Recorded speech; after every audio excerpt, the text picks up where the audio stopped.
سنیں مرزا کو، وَلَمَّا يَأْتِهِمْ تَأْوِيلُهُ، جبکہ ان کے پاس اس کا انجام آ چکا۔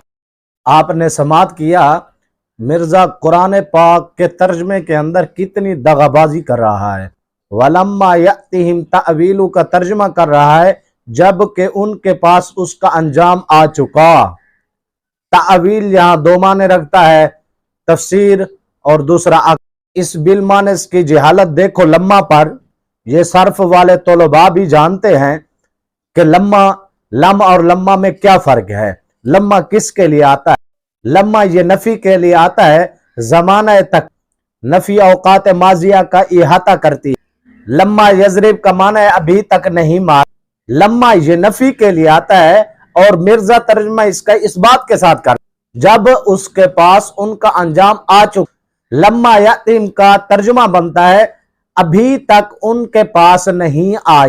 اُفْدُو مَلْعُونِينَ أَيْنَمَا ثُقِفُوا، اس کو سننے والے خدا کا خوف کرو۔ قرآن کا ایک حرف بدلنے سے بندہ کافر ہو جاتا ہے تو یہ پورے لفظ کے لفظ ہی تبدیل کر دیتا ہے۔ اے بالمانس کی جنسو، سن، تم نے مرنا نہیں ہے، تم نے مولا تعالیٰ کو جان نہیں دے، خدا کا خوف کرو۔ یہ قرآن پاک کے ساتھ دغا بازی کر رہا ہے، تم سن کر خوش ہو رہے، خدا کا خوف کرو۔